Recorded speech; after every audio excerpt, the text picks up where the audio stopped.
come to this like hotel slash museum for a little lunch and just to chill.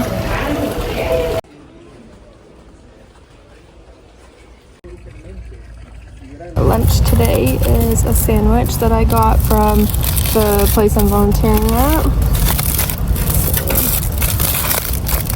Not bad, not bad. Okay, it has officially been 1 week in Guatemala, the start of my trip. So yeah, we're just gonna go over everything I did because this week I didn't do a whole lot of videos where I was like talking in them just because, I don't know, I feel like kind of awkward, but then also, yeah, honestly most are just awkward, but yeah, we'll get better. I mean, you can already see like my day one videos in Guatemala City compared to like these most recent videos. You can see like the difference in my confidence of like pulling out my phone. Anyway, yeah, I'm wearing a hat because my hair is so greasy today, mostly because I have to put sunscreen on my part because I'm so sunburned. Guys, look at this. You see that? It's so bad. Anyway, I was crossing my legs while I was in the sun, so I literally have a line, like, you can't even see right now. Yeah, I literally have like a triangle. Anyway, it's really cute. And I promise I'm wearing sunscreen. It's not doing enough. It's literally like, I got burned at 10 a.m. the other day. It was like, and then the UV gets up to like 11, so you know, it's been kind of brutal, but it's also hasn't been that hot. It's been actually kind of cold, especially like in the mornings, and at night it's freezing. So that was a little bit unexpected, but I did pack like warm clothes, so it's okay. Anyway, let's see, I already did like a little video on my travel day. So yeah, I started, my flight was at a later flight, like my first flight was at 8 o'clock, I think. Yeah, it sounds right. 8 o'clock to Los Angeles, and then from Los Angeles, that flight left Guatemala around, I actually can't remember, 11:30, I want to say. So yeah, and then I didn't get into Guatemala City until about 7 o'clock. I had made it through like immigration and everything around 7. So it was long. I did not really sleep on the plane. It was quite uncomfortable. Yeah, it was not very fun. So I was going to go to Antigua straight from the airport because they do have shuttles, but I decided I was just too tired, so I ended up getting a hostel in Guatemala City, which I've heard is not really like the safest, which is why I wasn't really gonna stay, but I felt fine. So yeah, I ended up getting, I like literally, actually I think I made a video on this. So I'm at this hostel night and I am literally the only person here. They have 1 bedroom, 1 bed. When I landed in Guatemala, I had messaged a couple hostels because I was supposed to go to Antigua, but I was like, I'm too tired. I didn't sleep at all on the plane. So I messaged a couple. This one answered back and was like, hey, we can get you a bed by 10. And I was like, you know what? Perfect. Like, I've already waited in the airport for like 2 hours at this point. I was like, yeah, I'll take a bed. And it was like $8 US. They had 1 review, but it was a good review. And I was like, okay, whatever, like we'll do it. And so I get here and the owner maybe had just gotten here at the same time, and she showed me the room, like she showed me around a little bit, like was talking about stuff in the area, and then she was like, Julio will be here at 2, you can check in with him. And I was like, oh, okay. So I already had the room, but I hadn't paid her anything. And so I took a nap, like a 4-hour nap. I finally got out of bed at like 12:30, almost 1 o'clock, and went and like sat out in their like common areas. And then I took a walk around the city, but it was right when school got out, so it was kind of congested. There was a lot of cars, a lot of people walking around. So I came back and then I got checked in finally, and they took my payment, and then I just talked to the bartender for like the last 4 hours. But I have literally been the only person here. I found out that it used to be like a school, and then the pandemic hit and it like closed down, and then they've been like a cultural center, and they just barely opened up this one room last month. So I don't really know how many people there have been here. Like the owner, I think she's the owner, said that I'm like their 5th guest, and then the bartender said that I was like their 7th. Either way, it's new. And yeah, overall though, it's been a good time. Everyone's been super nice. It's just kind of odd that I'm literally the only person. There's like 5 workers here because they have like a wine bar. They have the bar with like the craft beers. They have a little like cafe. They have like a tarot reading. They have a security guard, and they're open to the public, but nobody has come in today. So I'm like the only person here. And yeah, but it's been okay. Like, that ends my first day in Guatemala. But yeah, like the hostel was cute. It actually was like a center, so like a cultural center, and they had like an art gallery going on. They had just put up a few days ago. It's open to the public. They do, oh my gosh, it was so windy. They do like concerts and stuff there, like live music and whatever. So it was a nice place, but I was the only one there, so it was a little bit awkward. But no, it was good. Bartender was awesome. He's great. I have been talking to like other people about transportation, and one of the big ones is like the chicken buses, which I mean, I don't think that's their actual name, but you know. Anyway, the chicken buses is just like a public transportation. It's very cheap. It just isn't the safest, especially for tourists, like if you're traveling with luggage or you don't know Spanish. Check. Anyway, yeah, they told me to probably stay away from the chicken buses. And I was going to just take a shuttle from Guatemala City to Antigua, but it was about 15 to 20 US dollars, and that's honestly that's not bad at all. But on the other hand, I was talking to the host at my hostel that one night, and the chicken buses were like a lot less. I think maybe closer to $2 US. So yeah, the bartender told me like he takes the chicken buses all the time to Pana and whatever, and it crosses through Antigua, but he was like, I probably wouldn't have you do it. But then the host was like, no, you'll be fine, right? So she had actually given me instructions on how to get to the metro station. So I took a bus. She was like, take a bus to the mall, and then from the mall is where the chicken buses will stop, and you can catch a chicken bus from there. Sounded simple enough. So yeah, I packed up all my stuff again, and I walked to the metro station, and they're like forming a line, but then also some people are going up to like a ticket machine. And so I wasn't sure, because she had said I could pay with card, because at this point I didn't really have small bills. Well, I did buy a candy, so I had small bills for the chicken bus, but she said you could pay with card for the metro. And there was like this older gentleman who was in line, and I had asked him in my horrible Spanish if this was the right line to pay, because I don't have a ticket already. And he like looked at me for a second like he didn't know what I was saying, and I started to apologize for my Spanish, and he started talking English. He's like, no, I understand you, I just don't know the answer, because I guess he had a different card for being, I don't know, maybe a senior citizen or something. So he like asked the guy that was behind me, and the guy was like, oh, don't worry about it, like I'll put it on my card. And so the older guy was translating for me. He was like, oh, just pay him 5 quetzals, and then you can he'll tap his card. And I'm thinking they have this special like bus card or something that they're using, you know, and that's why people were going up to the ticket machine. So yeah, and then the guy behind me was like, oh no, don't worry about it, like you don't have to pay me, it's only 5 quetzals. So yeah, he ended up paying for my fare, which was very kind of him. And the older gentleman had asked where I was going, and I told him I was going to the mall. And he was like, oh, like I'm like passing by there, I'll take you. And I was like, okay, great, like that would be awesome. So yeah, he was like, stay with me, like it's getting crowded on the bus. We get up there, and the guy pulls out his card, like his credit card, and pays for me. I was like, if I would have known it was just a credit card, I could have paid. But it was still very nice that he did that. And yeah, so I got on the metro and everything. It was very crowded with my bag, and the older guy was so worried about losing me in the crowd, but he was like, stay by me. It was really cute. And then we talked for a while, and I told him I was actually trying to get on the chicken bus to go to Antigua, and he was like, oh, Antigua, like that's my city. He was so excited that I was going there, and we talked for a little while. And yeah, so we ended up getting off at a station before the one I was told to get off of, because he said that the walk to where the chicken buses get you is actually faster from that first stop than the next one.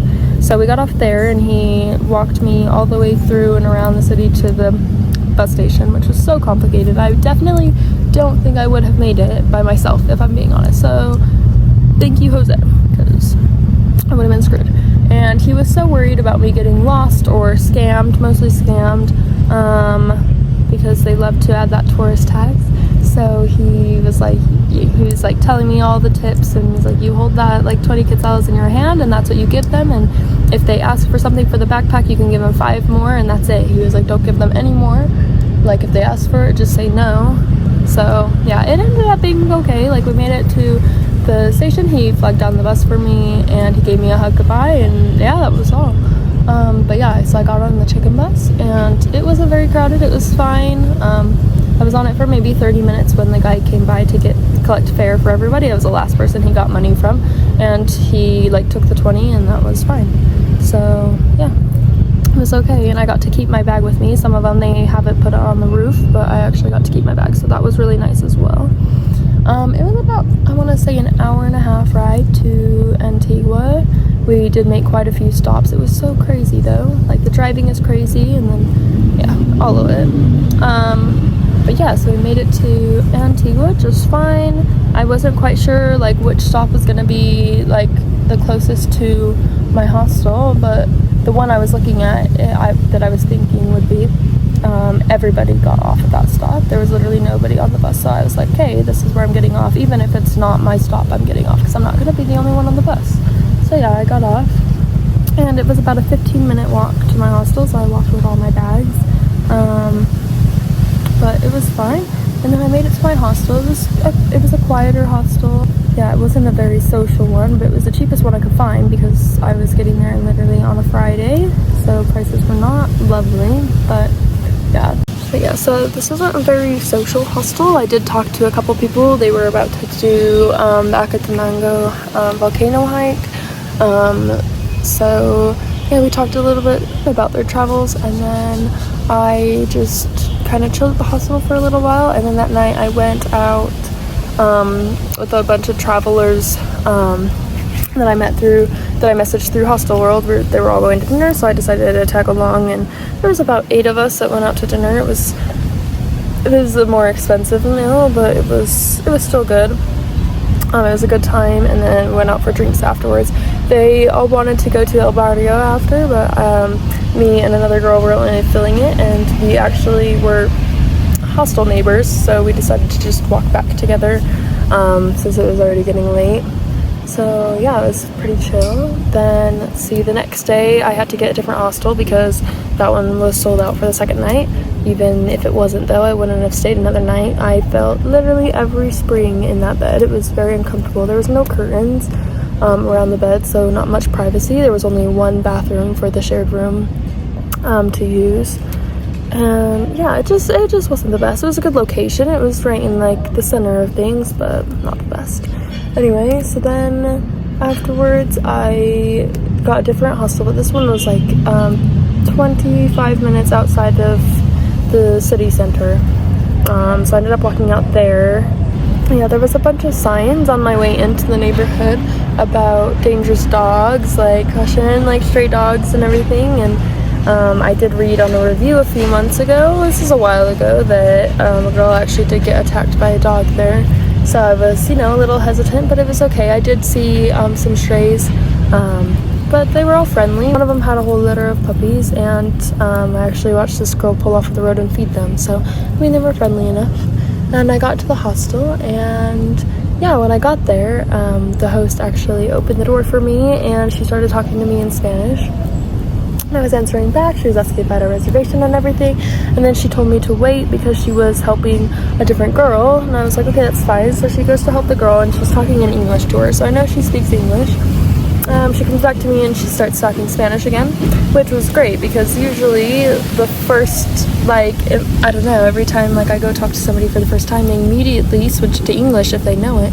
I don't even have to say anything, or I just say hola, and then they switch to English.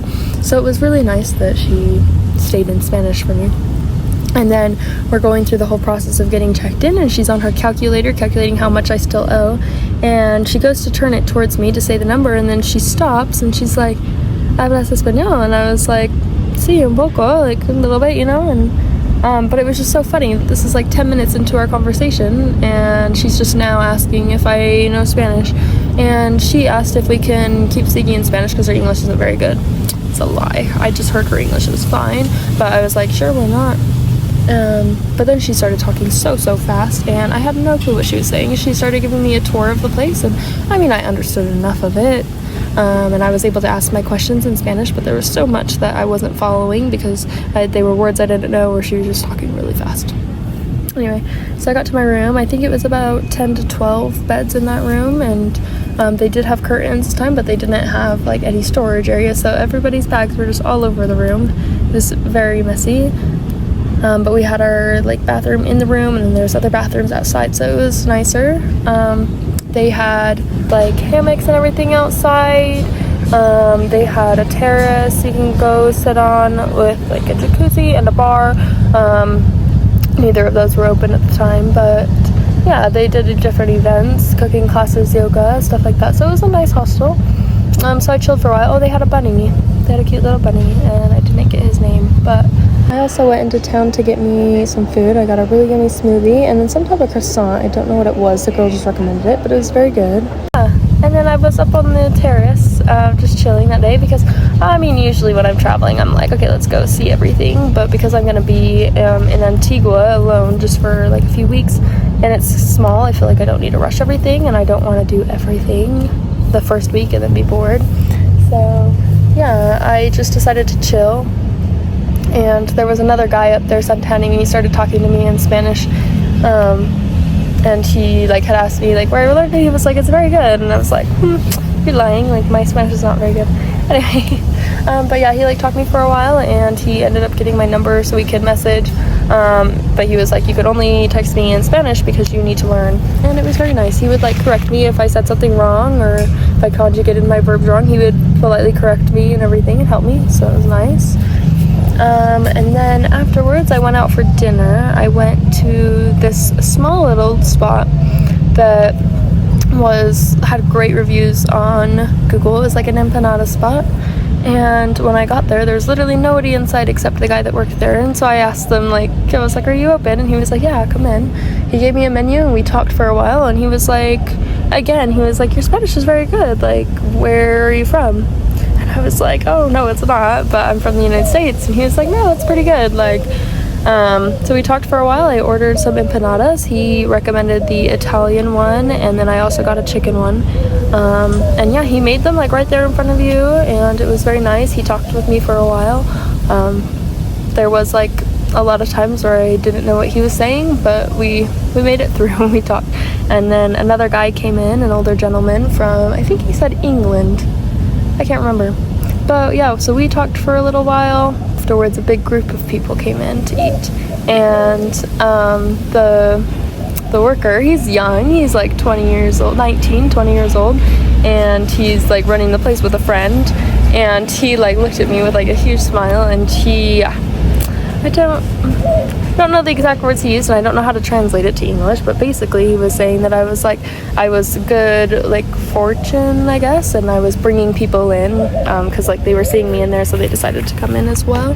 And yeah, so he was like, oh, this is great. It was good. I paid. It was a fairly cheap meal compared to my first meal, but you know, there's cheaper ones around. But it was good. And then I had to walk back to my hostel, but again, it was out there and there was no lights, no sidewalks, and so it was a little scary. I was like hurrying home. Anyway, I got there and we went to bed, and then that night somebody, I think the person that was sleeping above me on the top bunk, fell off their bed. Hostel life. Anyway, yeah, so then that was the day I could check into with my volunteer group that I'm doing for the next couple weeks. And so I had to be there by 11, well, around 11. I decided I didn't want to do the 30-minute walk with my backpack again, so I traded off. Instead of getting a $3 breakfast, I got a $3 Uber to the place, kind of spoiled myself. And I got there, and I thought I was going to have to work, because on their page and everything it says expect to work on your first day, arrive by 11:30 and everything, like to work. And then they told me I wasn't working, and I was like, oh, okay, like I'm not going to complain about that. but the other volunteers were like, oh yeah, we had to work our first day, so it was like a little weird, but whatever. All the volunteers have been amazing. Like, it's been a good group, and the work isn't too terrible so far. It's just a few hours a day, but it is spread out throughout the day, so that's a kind of, but it still gives me a lot of free time. Like right now, I'm literally not doing anything. So I've really just been walking around, just like sightseeing and everything, trying new coffee places. Oh, Starbucks. Yeah, it's a lot better here than in the States, let me tell you. I didn't try their coffee, but like just the place, and they got live music. The US can never.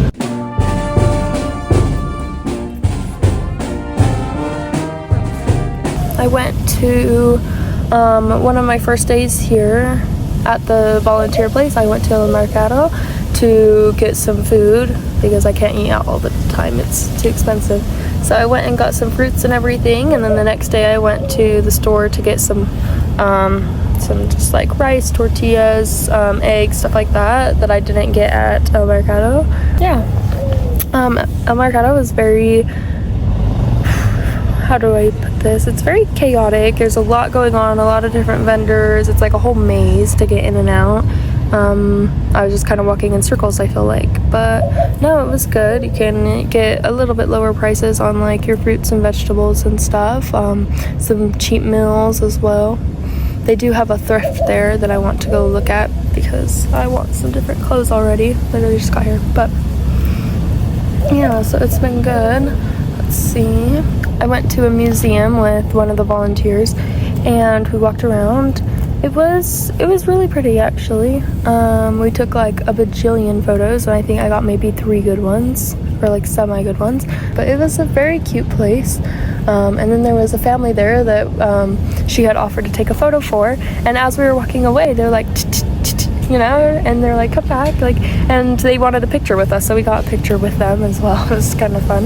I've just been hanging out with the other volunteers, just going around, but just wandering, trying to keep it on the lower budget, you know. But let's see, today what did I do today? Yeah, I kind of laid in bed for a while today after I worked this morning, and then I lay in bed. But yeah, we went to a little park. Oh yeah, we went to a park and we're sitting on the bench, and then I got pooped on by a pigeon on my hand. It's disgusting. That was gross. But now I'm at this place, and I think we're all caught up for the week now. I don't know, like, maybe next week I'll try to do some more, like, actual talking vlogs as I go around, but I also don't know. Oh, I am going to be hiking Volcan Acatenango next week, and I will be vlogging that because, you know, you have to. It's an overnight hike, and you get to watch, I think I might do Fuego as well, which is the active volcano. So, yeah, if you want to stay tuned to watch that, I'll be posting that next week. But, yeah, that is all for this week, I think.